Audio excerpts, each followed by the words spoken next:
अस्सलाम वालेकुम नादरीन, आप यूट्यूब चैनल देख रहे हैं। मैं इमरान खान हूँ। नादरीन, सबसे पहले तो जो बड़ी खबर एक आई थी और कुछ दावा किया गया था कि इमरान खान साहब से जेल में मुलाकात हुई जनरल अशफाक परवेज़ कियानी की। तो मैंने आपसे ये कहा था कि बर्फ़ पिघलने की जो बात की जा रही है वो तो दिखाई नहीं दे रही। यानी अगर ये मुलाकात हुई भी तो जो एस्टेब्लिशमेंट को चाहिए था इमरान खान ने वो नहीं दिया।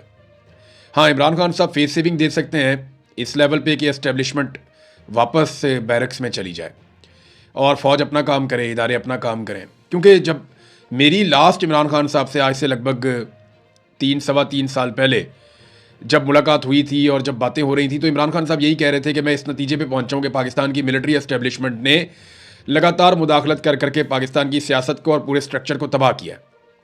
तो इमरान खान की ये सोच तब से बनी हुई थी कि हर हाल में पाकिस्तान का अब एक ही हल है कि सियासतदानों को और सिविलियंस को उनका काम करने दिया जाए, तमाम इदारे अपना अपना काम करें। हालांकि माजी में इमरान खान साहब इससे मुख्तलिफ सोचते थे, पूरी कौम ही अलग सोचती थी, लेकिन अच्छा हो गया कि रिजीम चेंज ऑपरेशन के बाद लोगों की सोच में तब्दीली आई और लोगों को समझ आई कि एक्चुअली पाकिस्तान का सबसे बड़ा मुजरिम कौन है जिसने पाकिस्तान को अपने ज़ाती मफाद के लिए यहाँ तक पहुँचाया।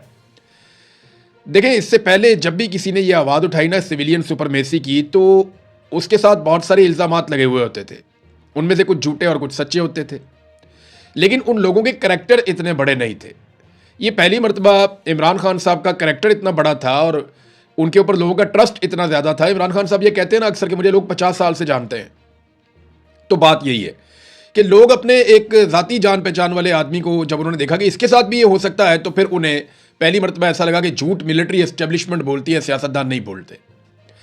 तो इमरान खान साहब इतनी फेस सेविंग तो दे सकते हैं, इससे ज़्यादा वो क्या देंगे। अब अलीमा खानम ने तरदीद कर दी है, उन्होंने कहा जी कि हमने बात की है बैरिस्टर गौहर से और बैरिस्टर गौहर ने हमें यकीन दिलाया है कि इमरान खान साहब की साबिक army chief general Ashfaq Parvez Kayani से कोई मुलाकात नहीं हुई।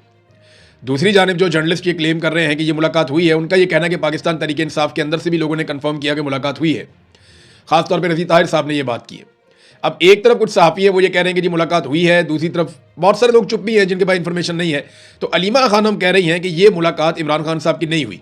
लेकिन अगर मुलाकात हुई या नहीं हुई, दोनों सूरतों में जो एस्टेब्लिशमेंट को चाहिए था वो नहीं मिला और इसका नतीजा आप गिलगित बल्तिस्तान में और आज़ाद कश्मीर में देख रहे हैं। इसका नतीजा आप खैबर पख्तूनख्वा में जो साजिशें बढ़ रही हैं उसमें भी आप देख रहे हैं। तो मिलिट्री एस्टेब्लिशमेंट एग्जैक्टली वही कर रही है जो वो पिछले 70 साल से करती आ रही है, लेकिन इस मरतबा वो ज़रा थोड़ा सा सामने आकर कर रहे हैं और अपनी मकबूलियत की कीमत अदा करके कर रहे हैं।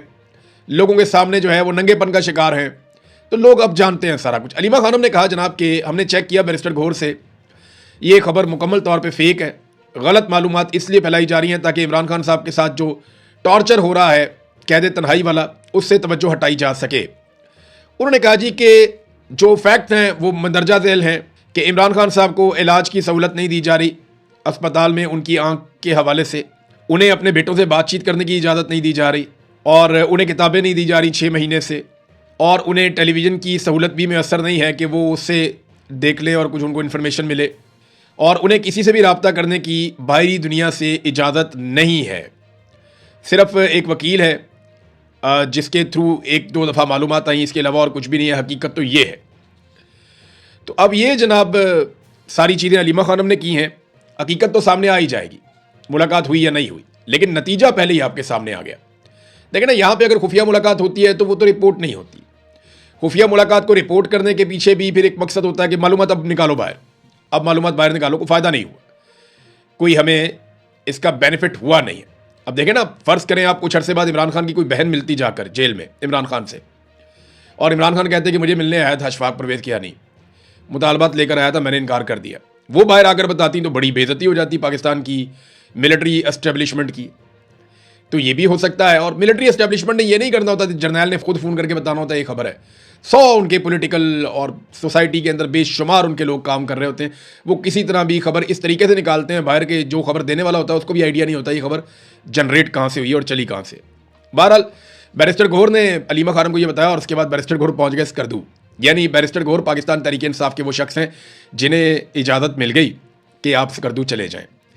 अब ये कंपेन क्या चलाएंगे, बैरिस्टर गौहर पब्लिक वाले आदमी नहीं है, और कंपेन चलनी क्या है वहाँ पे जो हालात हैं वो मैं आपको आगे चल के बताता हूँ। लेकिन जिन लोगों को जाना चाहिए था ना, मेरी नज़र में जिन लोगों को जाना चाहिए था, अली मोहम्मद खान साहब वहाँ अच्छा काम कर सकते थे, शहरयार अफरीदी को जाना चाहिए था, जुनैद अकबर वो बेचारे गए भी, शामदाना गुलजार बड़ा शानदार काम कर सकती थी खवातीन में जाके, कुछ और खवातीन हैं पाकिस्तान तहरीक इंसाफ की, वो बड़ा अच्छा काम कर सकती थी, असद कैसर उन्होंने कोशिश भी की, आतिफ खान हो गए, फैसल अमीन गंडापुर हो गए, ये जा सकते थे, वहाँ बड़े जलसे जुलूस कर सकते थे, शाहिद खट्टक बड़े मुतहर्रिक आदमी हैं, वो जा सकते थे, फैसल जावेद नियाज़ी इमरान खान के जलसों में तकारीर करते थे, वहाँ जा सकते थे, आजम सवाती, खुरम ज़ीशान और इन जैसे दर्जनों लोग हैं पाकिस्तान तहरीक इंसाफ के पास, कोई कमी नहीं है उनके पास, ये लोग जाके वहाँ कंपेन कर सकते थे, लेकिन किसी को वहाँ जाके कंपेन करने की इजाज़त ही नहीं दी जा रही। हाँ, बैरिस्टर गौहर को छोड़ा गया है, बैरिस्टर गौहर जो है वो पब्लिक के अंदर जाने वाले बंदे ही नहीं है, वो ड्राइंग रूम पॉलिटिक्स के बंदे हैं। लेकिन दूसरी तरफ एक तरफ तो बैरिस्टर गौहर को इजाज़त मिली, दूसरी तरफ आप ये देखें कि जो पाकिस्तान तहरीक इंसाफ के मकामी रहनुमा और जो लोग इलेक्शन लड़ रहे हैं उम्मीदवार, उन्हें नज़रबंद किया हुआ है। फस्तायत और नाइंसाफ़ी अपने अरूज पे है। एक तरफ गिलगित बल्तिस्तान में पीपल्स पार्टी की रियासती मशीनरी की मदद से जलसे करवाए जा रहे हैं और दूसरी तरफ हल्का 2 से पाकिस्तान तहरीक इंसाफ के उम्मीदवार अतीक पीरजादा को सिक्योरिटी फोर्सेस ने घर में नज़रबंद कर दिया है और कंपेन तक करने की इजाज़त नहीं दी जा रही।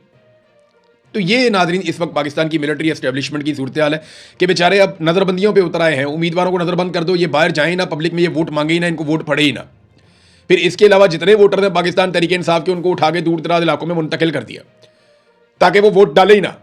और तीसरा ये है कि फॉर्म 47 जिंदाबाद, वो तो मौजूद है। अब नवाज शरीफ को भी NOC मिल गया है बाकायदा। यहाँ मीडिया पे कल नवाज शरीफ का रिजल्ट कार्ड आया हुआ था, अब नवाज शरीफ का जो है वो NOC भी आ गया मीडिया के ऊपर। ये नवाज शरीफ को NOC दिया गया कि जनाब आप आ जाएं और आकर यहाँ कंपेन करें। नवाज शरीफ से पहले नवाज शरीफ के बहुत बंदे पहुँच गए वहाँ पे गिलगित बल्तिस्तान में, उनमें से किसी को NOC नहीं चाहिए था। शहबाज शरीफ का कैबिनेट मेंबर है इख्तियार वली, वो भी चला गया वहाँ पे। तो इस तरह एक एक करके बहुत सारे लोग वहाँ चले गए हैं। PMLN के ख्वाजा साद रफीक वहाँ पे मौजूद हैं, बाकी लोग वहाँ पे मौजूद हैं। तो PTI के लोगों को नज़रबंद किया जा रहा है, उन्हें इजाज़त नहीं दी जा रही, जबकि PMLN को पूरा फैसिलिटेट किया जा रहा है और पीपल्स पार्टी को भी किया जा रहा है। पीपल्स पार्टी का गवर्नर पहले पहुंचा, गवर्नर पंजाब को पहुंचाया गया गिलगित बल्तिस्तान, वो वहाँ पे पहुंचता है, उसके बाद वो इस्तकबाल करता है बिलावल का वहाँ पे, और बिलावल की बहन भी। तो ये लोग गए, इनको भी जनाब NOC जारी कर दिया गया। बिलावल ने वहाँ तकरीर की है। अब ये एक तो तकरीर जो है वो पूरे सरकारी वसाइल, सरकारी प्रोटोकॉल, सारी चीज़ें इस्तेमाल की गई, लेकिन तकरीर बड़ी मज़े की है बिलावल की। बिलावल ने कहा जी हमसे यहाँ पे नशिस्तें छीनी गई थी। बिलावल को पता ही नहीं है कि छीनना किसे कहते हैं। 2024 का इलेक्शन हुआ ना, वहाँ जो सीटें छीनी गई थी उसे सीटें छीनना कहते हैं। जिस तरह बिलावल की बहन को इलेक्शन जितवाया गया, सारे उम्मीदवारों को उठा लिया, अगवा कर लिया, कागजात छीन लिए, गायब कर दिया, पर्चे कर दिए, गिरफ्तारियां कर दी और अकेली को मैदान में छोड़ के बिला मुकाबला जितवा दिया, इसको कहते हैं सीट छीनना।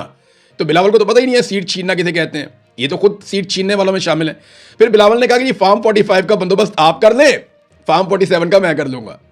बात तो ठीक है, पहले भी इन्होंने फॉर्म 47 ही हासिल किया था आसिम मुनीर साहब के तरले मिन्नत करके, और अभी भी ये फॉर्म 47 ही हासिल करेंगे। बिलावल ने एक और बड़ी ज़बरदस्त बात की, उसने कहा जी मैं यहाँ पे गिलगित बल्तिस्तान और कश्मीर की वजारत ख़त्म करने का मुतालबा करता हूँ।